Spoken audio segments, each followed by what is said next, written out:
All right, guys, American Trucker coming to you on my first load, finally out of the Prime Terminal. It's not went that smooth so far, but that's the way it goes. I had a good attitude going in, motivated, just getting back in the swing of things. Definitely out of rhythm for sure. But I'm gonna tell you about my first load up to this point, and let you know how it went. So I wrote some things down here I was going to talk about. So yeah, so I got out of rhythm. Basically, I finished up my lease late September 27th, 8th, something like that. So September, so October, November, December, and then here he is toward the end of January. So I've definitely got out of the rhythm. I forgot some of the macro numbers. I got a little cheat sheet, and just things like that. It's not a big deal, but just kind of getting out of the rhythm of trucking. After you do it for so many months and you're out here and you do so many loads, it's like it just almost becomes second nature. You don't have to really think about what you got to do next. You just keep moving, keep doing it. Attention, a new important message has arrived. I always see that some of the other Prime drivers, specifically videos, that their Qualcomm goes off right when they're making a video, and hey, there's my first time doing that, so there you go. Anyways, so the first load is going to Cocoa, Florida, and hang on, man, I got a guy coming up through here, I think. Oh, he went by. So Cocoa, Florida. So I asked to go there. There was two loads whenever I started to leave out. I kind of wanted to stop by the house and drop off this extra refrigerator I have, and some other things, and pick up a few more things. So there was only two loads from where I was going that were heading to the southeast, that direction, that would go by my house. There was Henderson, North Carolina, and as I was sitting there with driver lineup trying to get that load over the weekend, somebody else got it before I could get to it. So the other option was Florida, which he told me both of those up front. I didn't mind going to Florida. I understand Florida is not the place to go to be taking freight, because coming back out is usually an issue, but I didn't mind. I just want to get back, like I said, back in the rhythm of trucking. I've been off for a few months, and just kind of get the wheels turning and get anything. Right now, you can't be too picky anyway, especially coming out of Prime Terminal, as far as just getting a load out.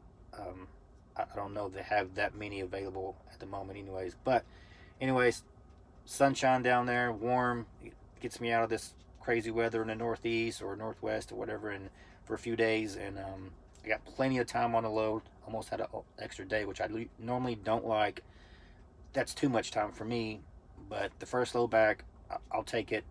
Take my time, ease back into it, and then start hitting it hard. Hopefully the next load, burning the roads up. Taking my 10 hours and getting right back on the road as quick as possible. Hopefully they got enough loads like that to keep me busy, because that's how I like to run. I don't like to waste time out here. I don't like to just sit out here as well. But sometimes this happens. You got to roll with the punches. So that's where I'm going. So the first thing, Monday morning, I left out yesterday morning. Today's Tuesday. I left out Monday morning, and I had plenty of time on this, so I just wanted to go to the gym, one last time while I was still bobtailed, didn't have a trailer. So I went to the gym, had a good workout, got a shower. Planet Fitness, plenty of places to park. There's like 3-4 gyms right there in Springfield, Planet Fitnesses, which I'm a member of, $10 a month. So went to the gym, and then right whenever I was leaving, I was ready to go back to Springfield Terminal, pick up my load, and I got a phone call from the hotel, and they said, "Hey, did you check out?" And I said, "Yes, checked out this morning." And they said, "Well, you left the stuff in the room. We bagged it up and we got it here at the office." And I thought I got everything. When I left, I could swore I got everything. I double checked, and I was like, "Man, what did I forget?" And if it was something little, I wouldn't bothered me. So I asked the lady that called me from the front desk. I said, "Hey, is that who found it?" She said the what are they called? The maid, or whatever, does the cleaning the rooms. And I said, "Well, is she there? Can I ask her what it is, or do you know what it is?" She said, "Oh, I don't know. It's bagged up. She's not here right now." So I said, "Okay, I'll stop back by there. Not a big deal. Not too far out of route." So I stopped back by there. It was a little out of route, a little inconvenient, but And if I left something, I left something. I get there, ask her to get my bag. She goes to the back, and then she comes back and she says, "Oh, we messed up. The maid got the wrong room number." So I didn't forget anything, but I made a trip back anyways, and I know what the front desk counter, it wasn't even the maid. I didn't do it on purpose, so I didn't give him a hard time by no means. I just said, "Okay, not a problem. Thanks. Have a good day." And tried to leave her with a smile on her face and not make it feel like she felt kind of bad anyways. I guess the fact that I drove back and then it was nothing, but it wasn't her fault. I mean, they were trying to help out. They thought I'd left something at first, whatever the mix-up was. I don't know, but I didn't take nothing out on her by no means. It didn't cost me that much. A little bit in fuel, like I said. You don't like to be driving a truck around for no reason if you don't have to, but you know, it's fine. So then I did go to Walmart, which is close by anyways. I went to Walmart, needed to go there anyways, picked up some fruit and some, you know, healthy stuff as much as possible.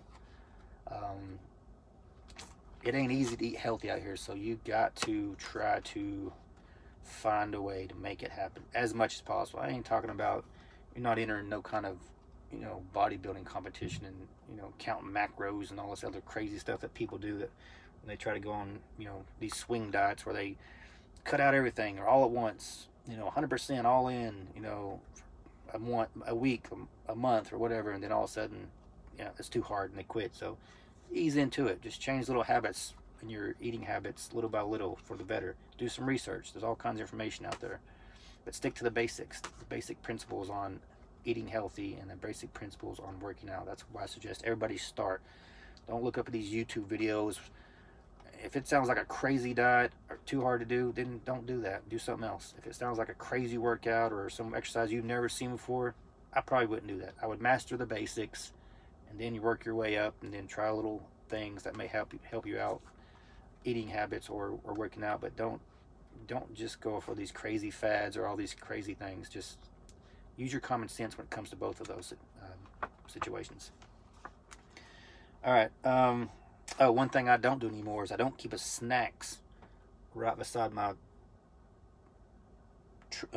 seat here, where I can just reach down anytime I want, eating crazy crackers or, you know, peanut butter crackers, which, you know, is a good snack sometimes, but you can't just have a whole bag of stuff where you can constantly go down the road eating. So I'm trying to eat less, first of all, and I'm trying to eat better. And one of the things is keeping healthy stuff on a truck where I don't have an option, unless you go to the truck stop, of course. But I don't even try to go in truck stops if I don't have to. I definitely don't eat in there anymore. I get my stuff at Walmart, and then if I go in a truck stop, I'd use the bathroom, maybe take a shower, something like that, pay for fuel, or if I have to go inside for whatever reason, get a receipt. But I don't even try to go in truck stops for any reason if I can help it. I park at Planet Fitness 3 to 5 days a week usually, and that's where I shower, and I try to eat on the truck. Most time if I go to the truck stop, it's usually to get fuel and I'm out of there. And sometimes I park at truck stops. It just depends. But I definitely wouldn't recommend eating in there. Really, there's not much of anything healthy in there. And two, you're going to pay out the wazoo whether it's healthy or not. That just, you know, that if you're a trucker, truck stops are notorious for jacking up the price. You get one little tuna sandwich, it's like $5.50 or $6 or something like that. I mean, you can go to Walmart. I bought a whole tub to make like 15 sandwiches of tuna salad, and then my own bread. I mean, for the, you know, the bread and the tub itself, $6, $7, $8. So I mean, that's ridiculous. But anyways, so I'm done with Walmart, done working out. I'm ready to go for the day. I go back to Springfield Terminal to get my truck. I go find the trailer, hook up the trailer, and Prime, if you drive for Prime, you know this. If not, all Prime's trailers have I think it's called Rightway. It's a scale on the trailer. It tells you how much you weigh, so you know how to move where tandems and stuff are at. Of course, I go do the procedures to, you know, check the scale, and it doesn't work.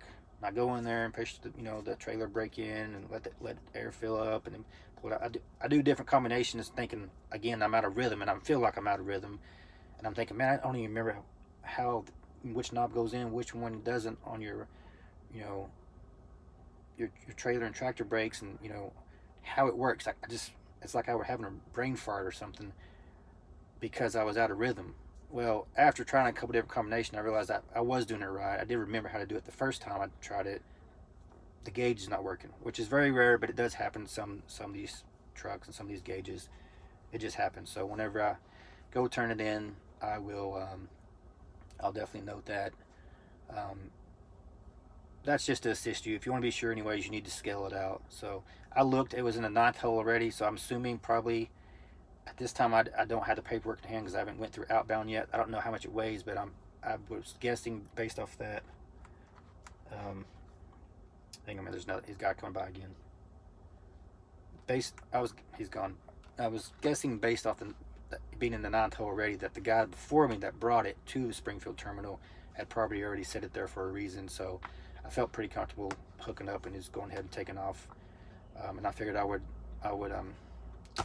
scale it out at the first truck stop I came to. So it pulled right. It felt right when I first pulled off. Anyways, but so no big deal. But so I go to outbound and yeah, hookup trailers, working. I go to outbound at Prime's terminal, which everybody has to go through outbound once you pick up a load. And I'm sitting there again. I'm out of rhythm, right? I just totally spaced out, and I don't go to Prime terminal much anyways. The whole year I worked there, the first year at least, I maybe went 4 or 5 times if I need to for whatever reason. And usually it wasn't to pick up a load, it was for some other reason. But I totally forgot. I'm sitting in this lane for 20 minutes, an outbound lane. There's like 3-4 lanes that you can go outbound in. They're all backed up 2-3 deep.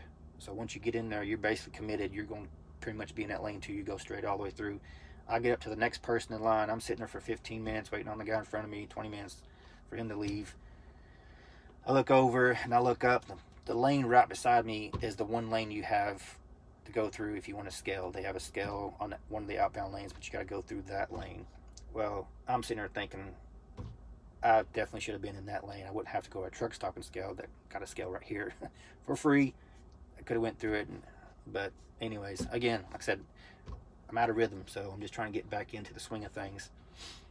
But yeah, once I was already there, there was people behind me. I couldn't back up and get back over in that lane, and I wasn't going to try to go all the way through and come back to that again. It took me an hour just to get through there from start to finish. So I wasn't about to do that. So I figured I'd just go to the first Love's or closest place that had a certified scale and scale out my load. I'm gonna try to speed this up because I noticed it's almost 13 minutes and I know people hate long videos. So, but beside me though, while I was waiting for 20 minutes when I was in the front, there's another truck that pulled up the same time I did in that scale lane. And then the truck in front of her pulled off, in front of that girl pulled off. But right before it pulled off, she got out of her truck, I noticed, and walked in front of me and went inside the terminal with her hygiene bag. And so for 20 minutes, that lane was open, and there's people 3-4 lanes, 3-4 trucks deep trying to get through. And the mechanic come out twice and asked me if I knew where she was at. The person driving the truck beside me, and I was like, I seen her go in with the hygiene bag. She's probably in there doing hygiene, but at least 20 minutes went by and she comes out. She didn't have paperwork, so I know you go in there and driver lineup, you grab paperwork. That don't take that long anyways. They're pretty quick about that. Comes out 20 minutes later, and then with her hygiene bag, so I'm sure that's what she was doing, not caring about nobody else. It's all about me. It's all about, I'm not worried about anybody else, trying to get out and, conduct business and holding them up. Heaven forbid. They do the same thing at the fuel islands. You've seen them do the same thing at the fuel islands. Go in, take showers, take 30 minutes breaks, at the fuel pump, or maybe the one in front of you, where you're supposed to pull up to just for a second, and then, but anyways, it's frustrating, but I ain't letting that dictate how the rest of my day goes. But I was just kind of felt bad for the people behind her. So then she pulled up, and then she still had to go inside and get her paperwork when she actually did pull into the bay. I noticed she came out with that afterwards, because then I was up beside her a few minutes later. Anyways, just be considerate. I mean, especially the Prime terminal when you're a Prime driver. My gosh, I guess out there, it's a pretty small. People know each other at Prime that work for Prime. Once you work there for a little bit, and you start to know people and stuff, and it's just consideration, right? Whether you work for Prime or don't, whether you're at somebody's terminal, your own terminal, or you're at the fuel pump or not. I mean, That's why people get bad moods and cuss each other out and get in fights. You see some crazy stuff out here these truckers do, but a lot of it starts from just being inconsiderate, whether it be how you drive or whatever the case may be. So anyways, okay, so I just went ahead and went through there, got fuel, and finally got off the yard. You know, good. Go to the first truck stop I come to that has a certified scale. Pull up to the scale. Hit the little button. Nothing's happening, and she finally comes on there and says the scale is broken. There was somebody coming out, a tech coming out to fix it, but as of right now, it's not working. Okay. So good, not so good so far. So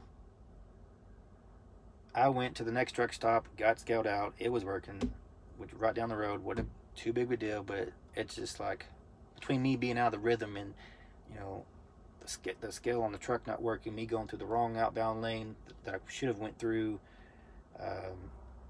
just, you know, the first scale I come to the truck stop, not, it's just, things were just out of whack. And I remembered why and how I got easily frustrated, you know, before in situations, but this time I'm really trying to hone in on those experiences and remember that and keep myself in check and not let myself get emotionally involved in all these things that I can't control. Some of them I could, some of them I can learn from, fix, you know, some of them I can't control, but so I'm trying to do better about that. This is frustrating too. Let me back up just a little bit.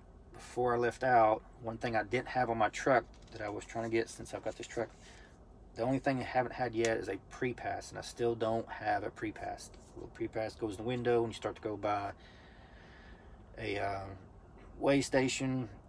You get the green light, you keep on going. You get the red light, you got to pull in. You know, if they're closed, they're closed. But if they're open, you can still go by it if you get the pre-pass on your window and you have the green light. I got really comfortable with that because I don't know if it's based off your safety score or what it is, but it seemed like I got to go past 8 out of every 10 that was open for the most part. It had to be 8 out of 10. I very, very rarely had to stop at a way station. So either they were closed or 80% of the time when they were open, I feel like I got to go past, I don't know the exact number, but I feel like at least 80% of the time I got to go past the way station. Now, since Prime doesn't have a pre-pass to give me to put in my window, they have them, they just didn't have any in, they're on order or whatever the case may be. I got to stop at every single way station that's open. Now, for some people watching this, they may never had a pre-pass and then they might say quit crying or whatever, but I got used to going by them, and you know what, it saves me time, money, you know, stress on the truck, stopping and starting and all that stuff. It's just so much easier to go past them, you know. But I asked the guy at the place where you get the pre-pass at, which gives you your decals and your inspection stickers and all that stuff. I can't even think of it. What is it? Anyways, when they were, asked them when they were coming in, he said February. So I said, and I don't really go back and forth by Prime Terminal very much, so I'll have to make a special trip when they come in. But I asked him, I was like, early February, first week maybe, and he's like, February. So who knows? It's 2 February, 28 February, who knows? So whenever they do come in, I guess I'll just call once every 3 days or so, or 4 days, or maybe once a week, and see when they're coming in and ask him if he could at least hold one back for me, because it'll be awful upset if he says, yes, we got some in, and I make a special trip back, and then by the time I get there, he's done passed them all out. So I want him to tell me, like, hey, you're going to put one back for this specific truck number, so when I get there, I'll be able to get one. But anyways, that'll be a little more aggravation, cost me a little more time on my clocks, all that stuff, which costs you a little more money overall, costs you a little more fuel, which costs you a little more money. But that's just part of this business out here. Again, I'm going to roll with the punches this time. I'm not going to get aggravated. I'm not going to get wrapped around the small stuff. I'm going to do better and try to work on improving myself. So, all right. That brings me to where I'm at now. So I finally get through that, get to my first place to park for the night. once I get parked for the night,